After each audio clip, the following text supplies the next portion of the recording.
Il y a une citation qui dit que tu peux naître d'une famille pauvre, ce n'est pas de ta faute. Mais que si tu meurs pauvre, c'est entièrement de ta faute. Et j'aime particulièrement cette citation parce qu'en fait, ce n'est pas parce que tu es né d'une famille pauvre ou que tu viens d'une famille pauvre que tu dois rester pauvre toute ta vie. Non. Absolument pas. Les circonstances de ta naissance ne déterminent pas nécessairement ton destin, mais ce sont les choix et les actions que tu mènes tout au long de cette vie qui jouent un rôle crucial dans la détermination du succès de ton avenir. Dans cette vidéo, j'aimerais partager avec toi 4 qualités que tu dois absolument développer si tu viens d'une famille pauvre et que tu sais que tu n'as personne pour t'aider dans la vie. Mais avant de commencer à te partager ces 4 qualités qui vont énormément t'aider et t'apporter plus de valeur dans tout ce que tu veux dans la vie, si tu es nouveau sur cette chaîne, je m'appelle Moïse Koivougui et sur cette chaîne, je te partage régulièrement des conseils, que ce soit sur le développement personnel, la confiance en soi et plein d'autres sujets pour grandir un peu plus chaque jour. Alors, n'hésite pas à t'abonner pour ne rater aucune de nos prochaines vidéos. Reste bien jusqu'à la fin parce que la dernière qualité est la clé des 3 autres qualités que tu dois vraiment avoir si tu veux sortir de la pauvreté. Alors, la toute première qualité que tu dois absolument développer si tu viens d'une famille pauvre et que tu sais que tu n'as personne pour t'aider, c'est de développer ton courage et d'être capable d'aller de l'avant quoi qu'il arrive. Lorsque tu sais que tu viens d'une famille pauvre ou que tu n'as personne pour t'aider, tu n'as pas droit de baisser les bras quand tout semble aller contre toi. Parce que tu sais que si tu le fais, tu vas le regretter toute ta vie et personne d'autre ne viendra pour te soutenir. On va prendre un cas très simple. Imagine-toi dans une situation où tu veux démarrer un petit business, mais que tu n'as pas les fonds nécessaires pour cela, tu n'as aucun soutien financier et aucune expérience dans le domaine dans lequel tu veux te lancer. Eh bien, la solution la plus probable pour beaucoup de personnes, c'est quoi? C'est simplement d'abandonner. Parce que pour eux, ils ne peuvent pas s'en sortir dans cette situation. Parce qu'il n'y a personne pour les soutenir. Mais si tu prends ton courage, tu seras prêt à prendre des risques calculés, à travailler dur et à chercher des opportunités là où d'autres personnes n'oseraient même pas regarder, peu importe le temps que ça va prendre, mais tu vas t'en sortir. Tu peux douter de ta capacité de réussir, ce n'est pas grave. Parce qu'on dit d'ailleurs souvent, si tes rêves et tes ambitions ne te font pas peur, c'est qu'ils ne sont pas assez grands. Mais malgré cette peur de réussir, tu dois être capable d'avoir de la force, de te lever chaque matin, chaque jour, pour faire face aux défis et aux obstacles, même quand tout semble aller contre toi. C'est ça le vrai courage. Avoir la force d'affronter les difficultés et les défis qui se présentent sur ta route et de trouver des solutions par toi-même, sans compter sur personne, parce que tu sais que derrière toi, tu n'as personne pour te soutenir. Parce qu'en fait, tu sais déjà cela. Donc, ce n'est pas la peine d'attendre des gens pour t'aider à faire quoi que ce soit. Et tu es conscient de cela. Je me rappelle bien en 2021, quand je voulais lancer ma chaîne YouTube, je n'avais pratiquement rien. Ni caméra, ni lumière, ni micro, ni même les connaissances que j'ai aujourd'hui que je te partage. Mais comme je savais que c'était ma passion et c'est ce que je voulais vraiment faire à côté de mes études et mes activités professionnelles, j'ai continué à travailler dur et à économiser le moindre sou que je gagnais et que je pouvais me permettre d'économiser pour pouvoir lancer ma chaîne YouTube. Et si je me suis dit, par exemple, parce que j'ai pas les moyens, parce que j'ai pas de caméra, parce que je n'ai rien, donc j'abandonne, je ne serais pas là aujourd'hui à te parler de courage. Eh bien, c'est le même cas que toi qui me regardes aujourd'hui. Si tu as une passion ou une activité que tu veux faire, mais que tu n'as pas les moyens pour démarrer cette activité ou cette passion, tu ne dois pas te décourager parce que personne ne veut t'aider. Non, au contraire. Cela doit être une source de motivation pour toi, de continuer jusqu'à ce que tu arrives à atteindre ton objectif. Parce que tu t'es fixé un objectif. Donc, ce n'est pas parce que quelqu'un ne veut pas t'aider que tu abandonnes cet objectif et tu laisses tomber en te concentrant sur autre chose. On dit souvent qu'on reconnaît les grands hommes dans les moments les plus difficiles. Et j'aime particulièrement cette citation. Quand tout va bien, il est facile de rester calme, motivé, optimiste dans tout ce que tu fais. Mais quand tu fais face à des échecs et à des défis inattendus, c'est en ce moment que ton vrai caractère se démontre et se met à l'épreuve. Eh bien, dans ces moments-là, les grands hommes se distinguent clairement des perdants. Alors, je ne sais pas ce que tu fais actuellement. Je ne sais pas quelle activité que tu fais. Je ne sais pas quel projet que tu comptes mettre en place. Mais sache que aucune situation ne dure éternellement.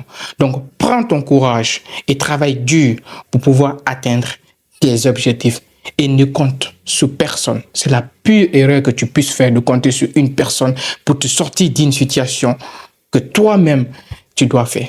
La deuxième qualité que tu dois absolument développer si tu veux réussir quand tu n'as personne dans ta vie pour t'épauler, c'est de bien définir tes objectifs et de les réaliser de manière smart.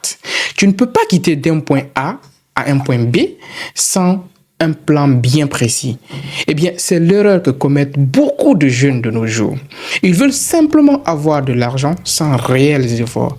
C'est pourquoi beaucoup se lancent d'ailleurs dans des pratiques occultes.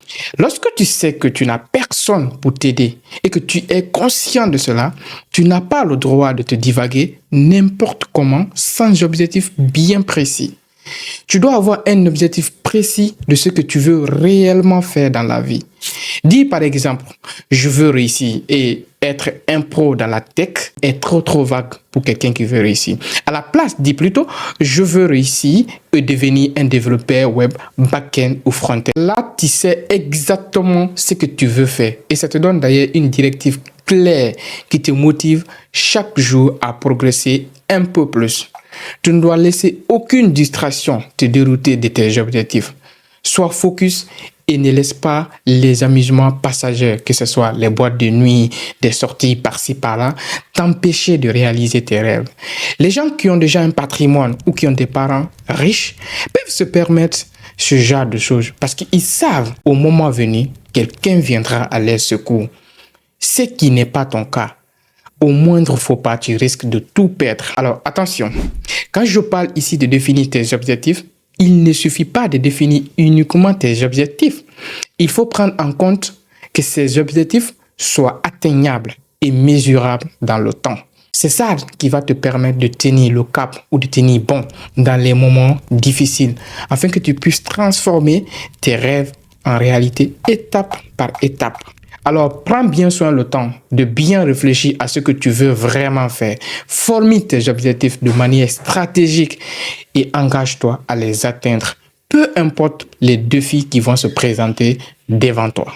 La troisième qualité que tu dois absolument développer quand tu sais que tu n'as personne pour t'aider à évoluer dans la vie, et beaucoup de personnes tombent dans cette erreur, c'est d'apprendre à fonctionner selon ton temps et ne pas te comparer aux autres. Ça ne sert à rien que tu te compares à la réussite des autres.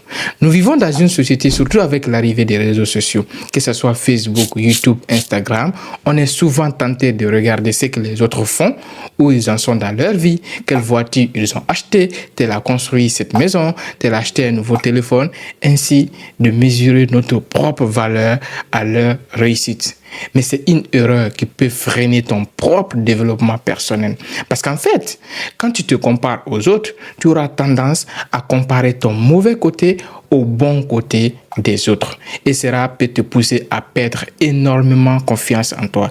Et c'est pourquoi d'ailleurs, il y a des gens qui s'autocritiquent tellement que c'est devenu un grand frein dans la réalisation de leurs rêves. Chaque personne que tu vois a son propre chemin, son propre rythme de vie et ses propres circonstances.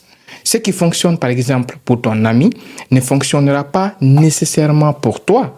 Donc, ça ne sert à rien de rivaliser avec les autres pour mesurer ton évolution. Il faut t'en foutre royalement des gens qui se comparent à toi. Si tu veux vraiment réussir, vraiment, ton seul concurrent doit être toi-même et personne d'autre. Travaille à te rendre meilleur qui est, c'est le plus important. Travaille à ce que tu évolues un peu plus chaque jour. Ce n'est pas la peine que tu te compares ou tu te focalises sur la réussite des autres qui t'entourent. Cela ne t'avancera à rien. Surtout que vous n'avez même pas les mêmes soutiens. Alors, concentre-toi sur toi et travaille dur à te rendre meilleur. La quatrième qualité que tu dois absolument développer si tu veux réussir dans la vie, alors celle-là, c'est ma préférée car elle est la clé des 3 premières qualités que tu dois absolument développer. Eh bien, cette qualité, c'est la persévérance. C'est d'apprendre à être persévérant dans tout ce que tu fais comme activité. Lorsqu'on commence une activité ou une nouvelle activité, peu importe le domaine d'activité, le plus souvent, on a de la motivation et de l'engagement qu'il faut parce qu'on n'a pas encore fait face aux obstacles et aux problèmes. Mais au fur et à mesure que le projet avance, les difficultés commencent à apparaître.